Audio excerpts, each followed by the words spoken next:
I don't even know what fucking episode. Oh, Jesus Christ. Ladies and gentlemen, Suplex Biddies, episode 34? 5. 5? 4? Kaylee 3, 2, left 1. me. Kaylee left me. Kaylee left me. Welcome to episode 35, the Kaylee left me episode. Woo! All right, let's start over and try this again. First outtake ever. Fucking end it. Start again. You're just mad that Insomnia Cookies didn't have any chocolate chip cookies on Saturday. It's crumble, first of all. Second of all, Diego, you really not going to restart this? Is this going to be in the episode? This is going to be in the episode. This is content creation at its finest, sir. Let's go. Episode 35 starts right now. Brought to you by Couch Guy Sports. And what else? Haley left me marketing company. I was gonna say We fucking done? Yes, we are done. Sorry. Fucking Christ. Can you say the ad? Like, I'm sick of the both of you. Get going, bro. Excuse me. So right now I fucking need one of these because I'm not able to focus. I'm tired. I'm just low on energy after dealing with these two bumbling buffoons. So I understand the feeling so well, and I understand it that Suplex Biddies podcast is not only brought to you by Couch Guy Sports Network, but we're also sponsored by our friends over at Shocked Energy. Shocked Energy is a drink made by gamers for gamers. All their flavors come packed with 180 milligrams of caffeine to ensure that no matter what you're doing, your focus will always be razor sharp to keep you performing at the top of your game. Jesus. The fuck? Their formulas are designed to specifically give you a high energy boost when you need it the most while ensuring to avoid the jitters after too much caffeine consumption. Do yourself a favor and head over to www.shockedenergy.com and use the promo code CGSN today for 10% off your order. Check out their green apple flavored box or even their watermelon flavored box. Oh, and don't worry, because guess what? They ship worldwide. That's right. Worldwide. Get your Shocked Energy today and let us help you gain your focus and energy back. All right. Let's see. What else do I have on my notes? Check notes. Hold on.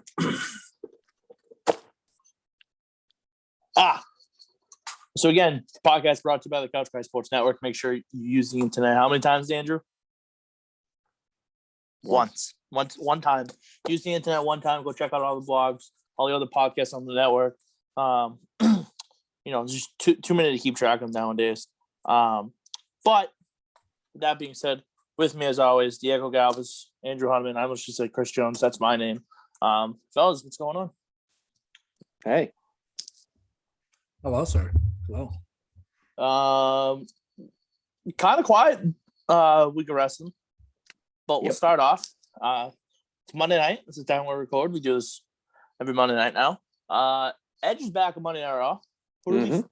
What's a potential feud we see him having with? Who wants to rock, paper, scissors to go first? I mean, I kind of want to see an Edge versus The Rock matchup happening, considering that they continue to tease up so much about The Rock and his 25 and whatever and all that crap. Them being so good both at entertaining and on the mic, it'd be actually captivating to watch that. But another matchup that I would strongly consider watching would be something where it's a storyline between him and Cesaro. I think Cesaro could use a major push. And who better than Edge? I mean, frankly, Cesaro has so much talent to offer overall. And I think, frankly, he could really benefit from a storyline with Edge, frankly. I have a couple that I think are rather, could happen lately. Bobby Lashley was one that I was thinking of just because it seems like he could be tossed into that feud to sort of help Ray and Dominic because they've just been getting their butts whooped. And as we know, they are good friends in the past. They teamed up recently on SmackDown as early as this year, everything like that. And then Battle of the Spears again. So, it could be there. And he's not doing too much. The other two I would like to see. A lot of the internet was up in a little bit of a roar once Edge actually asked people, he was like, hey, I'm back on Monday. Who do you want to see me verse? Paraphrasing, of course. Finn Balor got a lot of backing because they want to see the Prince against Edge, which will get great matches. I don't necessarily know what story you could really come up with to tell that one unless it's just Finn saying, I need to make a statement and I'm coming for your neck. Who knows? The biggest one, I think, because severely underutilized in his most recent tenure of Raw, will be AJ Styles. And I think AJ versus him was hinted at the Rumble when Edge first came back. And I think we even read that it might have been one of his first feuds, but AJ separated his shoulder when he was taking a spear bump way back in the day, like 2019? Yeah, 2020, 2019, 2020. Either way. 2019, because it was, no, maybe early 2020. It was right before everything got shut down. So that makes sense. So I think that you could absolutely see that. And I'd love to see AJ Styles get utilized. Obviously, you don't want to have osmosis. Almost famous Amos. Yeah. Osmosis is the other one. That's me. You don't want to see him just be, tossing Edge around because he's not like the most polished guy with his neck and everything. But if you can separate the two and have them kind of just deck it out and AJ come back and just be like, yo, I'm sick of you. You just came back and you're all of a sudden you're asking for title shots. What about me? I've been doing shit for years. Give me some shit. So of those three, I think any of them are logical, and I don't know who else they could really go for. The Rock would be great if he was coming back. It'd be electrifying. And again, it's another one of those things. What story do you go with? Who's better at acting is what I would say. I'm gonna say Edge. Did you ever see him in Vikings? He once killed an entire civilization over a dead whale. So put that type of performance in, could carry it. Jones, you remember that? Did I tell you about that? Diego, you ever see that? No. Yep. Oh, okay. Well, then never mind. If you haven't seen Vikings, it's a very good show. Go ahead. What do you think? I mean, one I would like to see, but it's the mid card, so I don't see it doing it, would be Damian Priest. Him and Damian Priest, I feel like could put on some matches, some good solid matches overall. I think another one, I mean, just trying to think of who's on the roster. There's just so many releases that WWE has. You don't even know who's on Raw anymore. You kind of mentioned a couple of. I'm just saying a different one. I mean, what about Kevin Owens? See, I was thinking him too because it would make sense because it's just another top heel to pair with a top, babyface. Mm-hmm. Canada versus Canada. He's still kind of locked in with Big E and Rollins' thing. So it's like you wonder, is he going to branch off from that? Is that just going to get jumped in and thrown into that with Big E? So many things, so many routes they could take.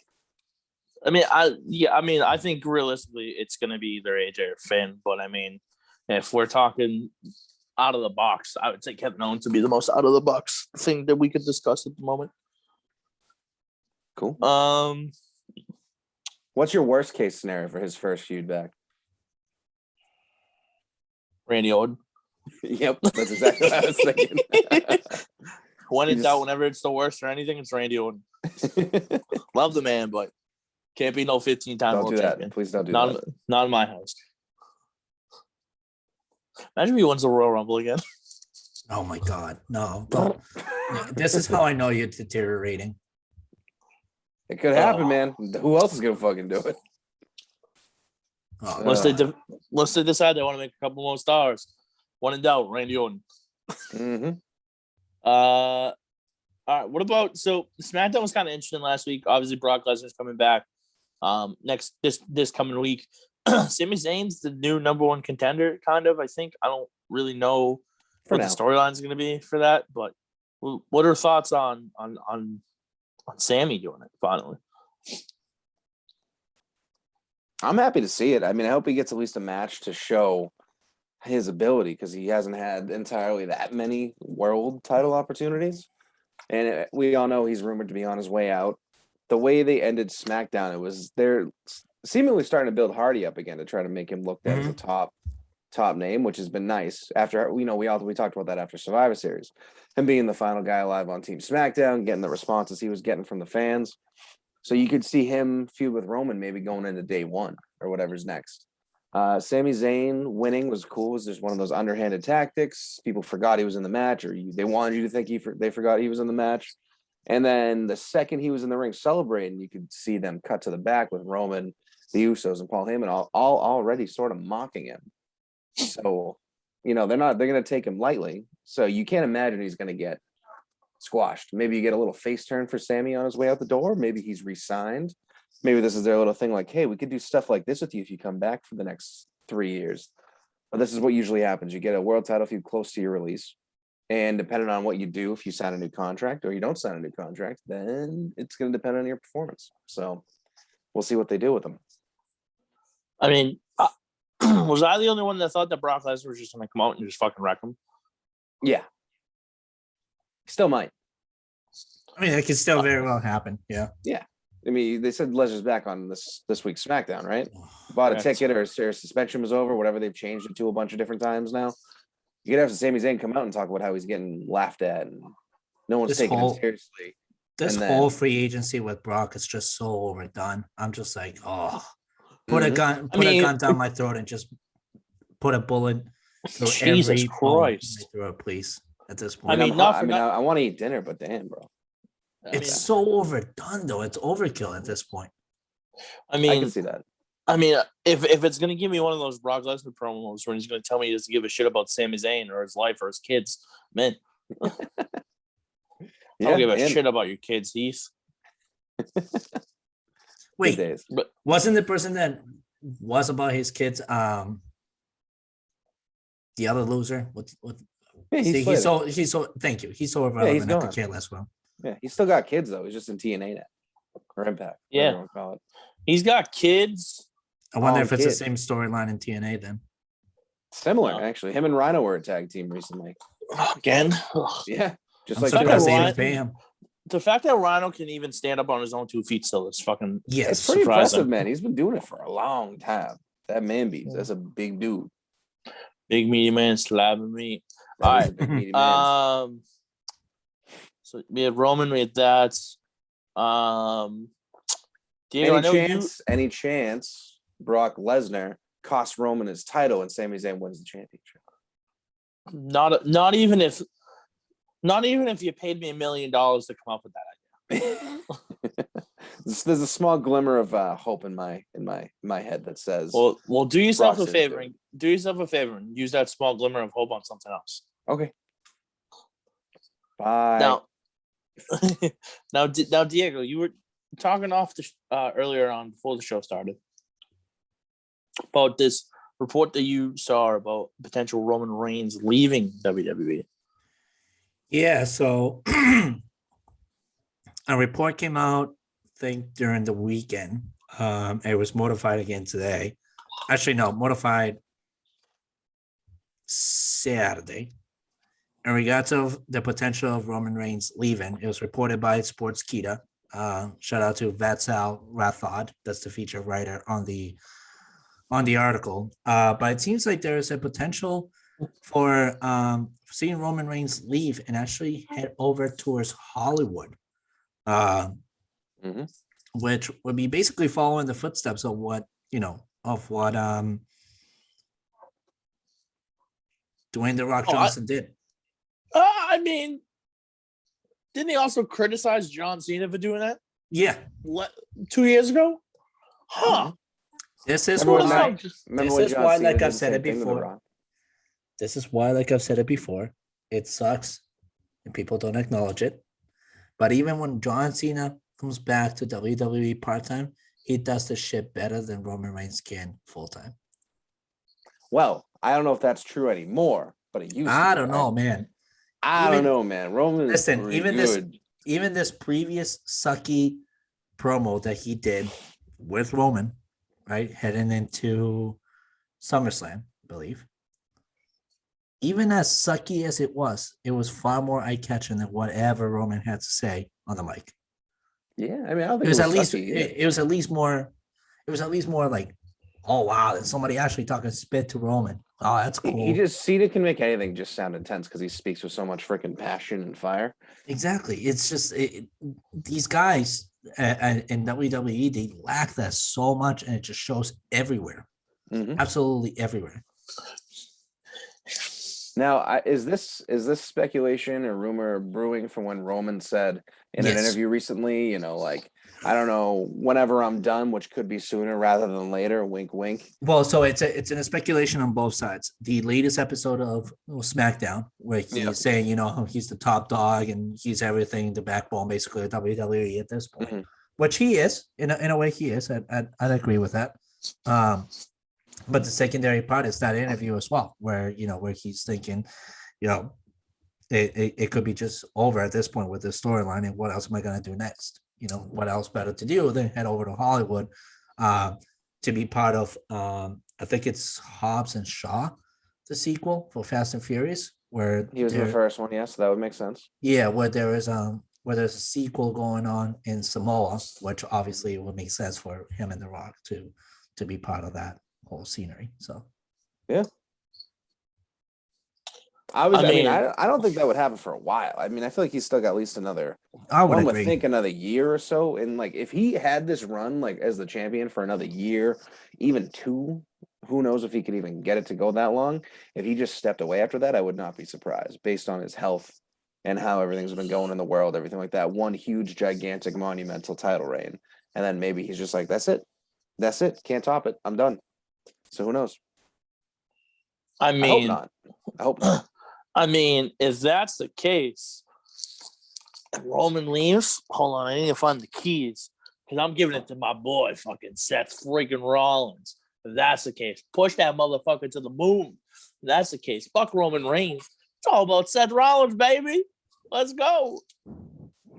I would agree with that. I mean, I wouldn't think necessarily just Seth Rollins. I would also think develop deeper storylines with Big E, Kofi Kingston, Xavier Woods. Xavier Woods might not be around much longer either. Well, I mean that's very true. I would also think of developing storylines with other brighter future too. You got to look at the women's division as well. There's a lot of potential that can be done here. I think centering the focus all around Roman Reigns at this point, it's also what's been the poison to WWE and its failures as of recent. I mean, just even more recently as well. Look at their ratings. Their ratings dropped overall like crazy and severely dropped. AEW's dropped as well, but not as severe as WWE's did. So, I mean, yeah. So I mean, obviously they have guys that if Roman were to leave, they have guys that can fill the void. Mhm. But speaking of Xavier Woods, really quick, and then we'll move on to another topic. Did you see who he was hanging out with the other night? I know he was at a bunch of the G4 stuff. Then there was little video at the party. Oh yeah, Tyler Breeze, Cesaro, Adam Cole, baby. Oh, they're gonna get their own show on G4 at some point. And it's gonna be awesome. I can't Trouble in freaking wait. Paradise, WWE. You can't control the Woods dog. I think Woods definitely has cleared every single one of those things with them. I think I'd much rather have uncontrollable diarrhea than hear another name Tyler Breeze ever again. Fuck you, Tyler Breeze is a character. He's wonderful. What do you mean? Just because you're not pretty so like him. Listen, so was also Hello Kitty growing up, all right? But I'm not talking about Hello Kitty anymore, so let's move on from Tyler Breeze. Papita. Guy hates Tyler Breeze. My God. Yeah. And I mean, it is a little interesting that Up, Up, Down, Down hasn't had a video submitted or uploaded in about 3 weeks. So, you know, who knows what's going on there. And Woods even recently came out saying, like, oh, if I was released, I'd probably, like, say, deuces, thanks, it's been fun. So I think they would be smart enough, obviously, to not pull that shit. And you can get a lot more run out of New Day, and they're one of your top things. So we'll see. I don't think he's going anywhere anytime soon. Probably in the next 2-3 years, maybe. All right. So let's paddle from the main roster. Let's paddle down to the developmental brand, the NXT War Games this Sunday. Make sure you check it out. We have some fantastic matches that we must discuss. First and foremost, Let's start off with the NXT Cruiserweight Championship match between Roderick Strong and Joe Gacy. Go ahead. Hahnemann go first. Roderick Strong retains. I don't know. I hope he does. So Joe Gacy's just, man, he's got a bright future, but this is just a filler on the card. But and to say it as a filler is a bad word for Joe Gacy, because Joe Gacy's a great performer. I think him and Roderick Strong are going to put on a fantastic match. And I think Roderick does retain as well. Sounds like a very, very quality show opener. If I had to guess. Yeah. Diego. I would agree with the Andrew there that it's a quality show opener. I do think, however, that I'm gonna go with Roderick as the winner there. I like what he's got to offer. So We've also all picked Roderick, so it's not like you're going off on your own there. I never said it like that. I'm just saying I Nice. just like Roderick. That's all. I hope we're all wrong. A little bit. Next one, we have the NXT Tag Team Championship match. We have a triple threat tag team match between Imperium, Kyle O'Reilly, and Von Wagner, and Legado del Fantasma. Phantasma. No one knows what's happening with Kyle O'Reilly, so I don't know if they're going to keep giving him wins this close to his potential departure. Because if I'm Kyle O'Reilly at this point, I don't know why I'd re-sign with NXT. Clearly, I don't fit in with this current crop of people they're bringing up. And then also the main roster. You think you're going to get any semblance of some sort of push, like with how everything's gone? Nah. If I had the out, I'd get out until they right the ship. So I think they'll get a loss. And you'll see Phantasma keep building their momentum. Should they agree on new tag team champions? Yep. Okay. I think Imperium retains. I don't know. Someone's going to cost. One of them is going to cost the other one, and Imperium's just going to capitalize on it. I like Imperium to retain. Yeah, I mean they just won him the tag titles back too, only a couple weeks ago, right? They won them on the first NXT show of the new brand. So it's been a little bit, so you could see a title change. Okay. Yeah, I kind of agree with Chris here too. I think Imperium wins it, and they retain their belt. Perfect. I wasn't Wagner recently on SmackDown? Yeah, and then they just didn't have him show up again. He was in like a backstage segment. Yeah, I something don't know. along It those was lines. weird. Yeah. So I feel like there could be plans along the lines for Wagner. It just doesn't make any sense for him to now have a new storyline, especially if there is plans of pushing him up the main roster. Exactly. I just think Kyle O'Reilly is going to work his way over to that Wednesday night crew. And we're going to get the Elite versus the UDR or whatever the fuck they call themselves. Mm-hmm. Next one, let's do hair versus hair. Cameron Grimes versus Ducats. Who's losing their hair? I'm say Hudson because Grimes already kind of got his haircut a little bit with their angle, and it is kind of a cool new look. And he's kind of embraced it a little bit and talked about like it's a lot of his just I don't know if it was like his confidence. I forget how he worded it, but he said you took a big piece of him when you chopped some of his hair off. So I think he gets even. Grimes works with the short hair, a little bit of a change to his look, and you go from there. I'm in the same way. I think Cameron Grimes wins it. To the moon. That's all I gotta say. All right, let's do women's war games. So last week we didn't know who the fourth competitor was, and now we know. So it's Raquel Gonzalez, Io Shirai, Cora Jada, and Kylie Ray going up against Dakota Kai and Toxic Attraction of Mandy Rose, Gigi Dolan, and Jace Jane. Fellas, what do we think? Who's winning? Team Dakota or Team Gonzalez? I think you're going to get Team Dakota this time around, and then you're going to get Raquel beating Dakota in their blow-off match. I'm sticking with the heels this time around. I think they need it more. I like Kylie Ray to pin Mandy Rose and set up their women's feud. Mm-hmm. So I'm gonna go Team Gonzalez. Damn it! I was gonna go with Team Raquel, obviously, because Oh yeah, the Latino Latino. the Latino connection there. But it's not just that. I also like what Io Shirai is bringing in. Kaylee Ray could very easily be a very significant factor here for that team. Mhm. I think if anything, she's kind of heavily underrated in this match. Cora Jade brings a great element to that team as well.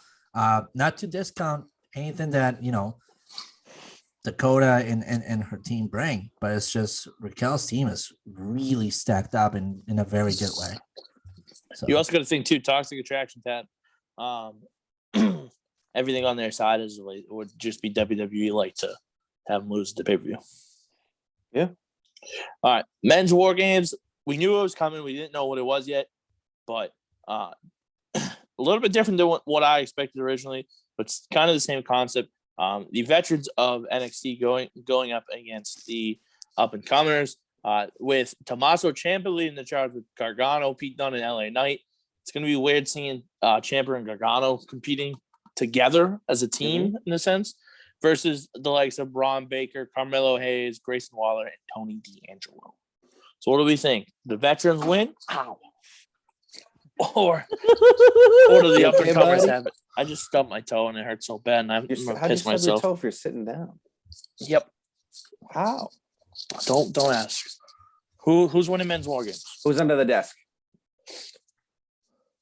Who's under the desk? All right, it's okay. You can put your head up. Oh, there you go. Oh, there you go.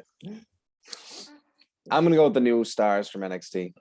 I think you need to seemingly set them up for a big win. And Gargano has recently signed allegedly his 1 week extension just to put him through war games on his contract. So he seemingly will be finishing up. So I would not be surprised to see him take the pin, regardless of who it is. Probably Breaker. Breaker pins Gargano. Gargano's last appearance on NXT. It's Ciampa's best friend over the years with all their feuds and everything like that. Sets up their rematch for the title, yada, yada, yada. So I'm going with the new age stars of NXT. Yeah, I agree with you there. Literally word for word. Yeah, it just makes too much sense to not do that, Mm-hmm. Yeah. Not to say that he's getting this match isn't there to just be a building block for that feud, but it would help to just give it that little extra spice. Well, it's going to be the main event of the show for starters, and I think it's just going to make it that much better for these young guys that are trying to make a name for themselves on the roster. I was surprised to see D'Angelo there. I didn't think he was that. Like, I know he'd been getting a lot of vignettes and everything like that. I just didn't expect him to be in such a high-profile spot that quickly, but hopefully he delivers because he's got a decent character. He's just, mafia guy. Hey. Marcus Corvon. Next question. Sign me up. See, so hold on, Diego. I'm sorry, I didn't mean to cut you off here, but I'm not comparing him to Marcus Corvon. By any means, that man was a freak. But I'm just saying that no one expected Marcus Corvon to slide right into the new school back in the day when they did ECW versus ECW new school versus old school. So that's where I was getting at. All right, Diego, go. I'll shut my mouth. See, I love this match so much. There's one component you guys have failed to realize. That the person that currently runs NXT is Vince McMahon. It's so WWE that this thing here could get fucked up in so many ways. And the old school could win this match. I love the fact and the idea of thinking the new school could win it. I'm all for it. But I'm just so realistic of who's fucking running this show right now that you just can't escape to think about it. I think it's a perfect opportunity to put some of the superstars around NXT, especially at this time and heading into 2022 to kind of develop new storylines. I think it's a wonderful idea. I just don't see people like Trick Williams, Braun Breaker, and Carmelo Hayes just getting their opportunity to be at that level. And therefore, I do foresee, Gargano, Ciampa, Pete Dunne, LA Knight to just kind of maintain the status quo of NXT until the end of the year. And then 2022 rolls around, people like Braun Breaker, Carmelo Hayes can finally get their opportunity to kind of lead the way for NXT moving forward. Okay. Can I counterpoint that? Of course. Counterpoint to that, as much as you are saying that makes sense just based on WWE's booking, all of the vet guys are seemingly Triple H guys from his era of running NXT. I And agree. Since Triple H took over, he's focusing on those younger guys. And maybe those are his handpicked 4 that he wants to build around and push up. So I think the counterpoint to that would just be that I think the young guys are actually Vince's guys. It's almost Vince's guys versus Triple H's guys. Of course. So I Yeah, think- no, I mean that makes total sense, and I agree with that. It's just it's just the fact of who's currently running NXT, with age not being part of things currently because of taking care of his health issues that he's dealing with, which we wish him well. It's just it's who Vince McMahon is. He takes advantage of the opportunity. He's not gonna not want to take advantage of this opportunity, especially as the closing of the year. It's what Vince does, and it's what he's always done. Unfortunately, Counterpoint to my own counterpoint too. As you said, Vince's could be like in the veteran guys, and if that's the case, maybe they're all going to be getting called up to the main roster. So maybe he wants to give them one last big win before they get called up. So absolutely literally could go anyway, which is nice. So it's hard to actually predict.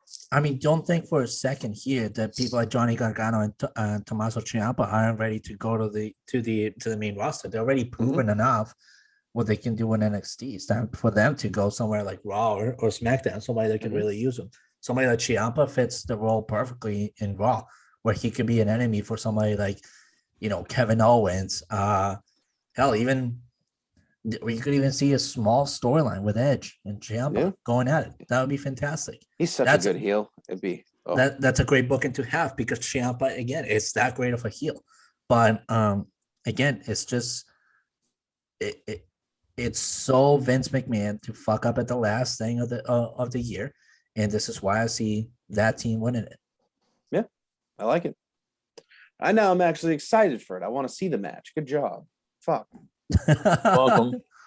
You didn't do anything, Jones. You went to pee. Dude, it was either leave for 30 seconds to pee or clean up the puddle after the episode. And I made no choice. Commitment. I'm just shocked you didn't sit. Oh, sorry. That was supposed to be a thought that's spoken out. So talking about heels. Good show on Stars. If you haven't seen it yet, check out Heels with Stephen Amell and CM Punk. Hey. You didn't know that's a show? I thought he was talking about AEWheels.com. That too. That too, yeah. DSW heels, all sorts of W's heels. All right, so the last topic we're talking about, we have to discuss the promo of the year that happened on Wednesday night between Maxwell Jacob Friedman, aka MJF, and versus who he calls PG Punk. Well, Punk was not PG. You mean the less over Miz and PG Punk?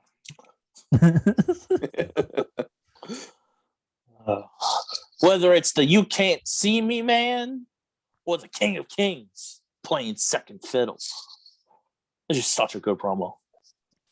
You knew that the feud was going to be good going in. I didn't expect them to come out guns blazing like that the first week. That shit went viral everywhere in every wrestling community that I know of that I've checked out.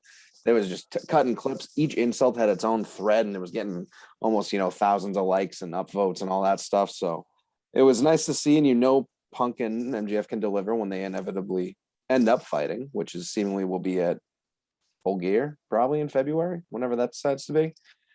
A Revolution, I'm sorry. Full Gear was just recently. Revolution will be in February, and that seems like a very good co-main event. And I think Punk wins round one, as they say, the first promo, but MJF definitely held his own, and it was cool. He took digs at everything. He said your UFC career sucked. You've played second fiddle. You just if you haven't checked it out, just watch it. It's on their YouTube channel because they're smart and they uploaded like the whole segment. It was just so good. I'm so excited for that match and that program to see what's next. I mean, don't get me wrong. The insults, him calling a bootleg Miz was definitely up there. But I think my favorite of the whole thing had to be the end when he said, I just can't think of a better gift to give the city of Chicago than me to punch you right in your needle dick right now. That was good.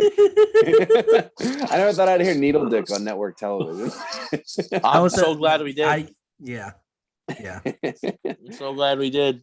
Saying But that no, Britt I mean- Baker is now one of the pillars of the company compared to him instead and all that. Oh, it's just so many good things. Basically saying that you're not the heart and soul of AEW. Darby Allin is all that fun jazz. Little fucker.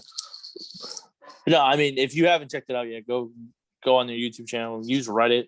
I don't know. Stop living under a rock and use the internet once. Yeah, if you haven't watched it by now, get out of the fucking house. Go to Speaking your of local using- library.